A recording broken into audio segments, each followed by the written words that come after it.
पुण्याच्या वानवडीमध्ये विद्यार्थी वाहतूक करणाऱ्या व्हॅन चालकाकडून 8 वर्षांच्या 2 मुलींवर अत्याचार केल्याची धक्कादायक घटना उघडकीला आलेली आहे। पोलिसांनी आरोपीला अटक केली असून त्याच्यावर पॉक्सो अंतर्गत गुन्हा दाखल केलेला आहे। या घटनेची गृहमंत्री देवेंद्र फडणवीसांनी गंभीर दखल घेतली आहे। या घटनेत संस्थेने हलगर्जीपणा केला आहे का याचा तपास केला जाईल। सोबतच उपमुख्यमंत्री अजित पवारांनी सुद्धा कडक कारवाईचं आश्वासन दिलंय। ज्या स्कूल व्हॅनमध्ये हा घृणास्पद प्रकार घडला ती व्हॅन सध्या वानवडी पोलीस स्टेशनमध्ये आणण्यात आलेली आहे। त्या व्हॅनचा आढावा घेतलाय आमच्या प्रतिनिधींनी। नवरात्रीच्या पहिल्याच दिवशी पुण्यातून एक धक्कादायक प्रकार समोर आला आहे।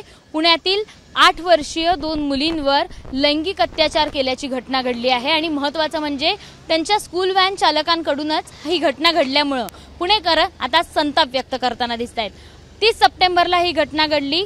घरी सोडत असताना वाहन चालक जेव्हा या दोन्ही मुलींना घरी सोडायला जात होते तेव्हा मध्ये थांबून या मुलींना केबिन मध्ये बसवलं, या मुलींसोबत गोष्टी केल्या। त्याच्यानंतर या वाहन चालकाने या मुलींवर लैंगिक अत्याचार केल्याचं पालकांचं म्हणणं आहे आणि तशी तक्रार देखील दिली आहे।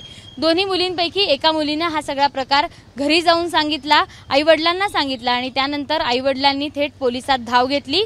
पोलिसांनी या वाहन चालकावर गुन्हा दाखल केला आहे आणि त्याला बेड्या देखील ठोकल्या आहे। मात्र यात आता सगळ्यात महत्त्वाचा प्रश्न उरतोय म्हणजे शाळेकरी मुली आता पुण्यात सुरक्षित आहेत का? जर 8 वर्षीय मुलींवर शाळेच्या बस चालकांकडनं असे अत्याचार होत असतील तर पालकांनी नेमका विश्वास कोणावर ठेवावा असा देखील प्रश्न या निमित्तानं उपस्थित केला जातोय।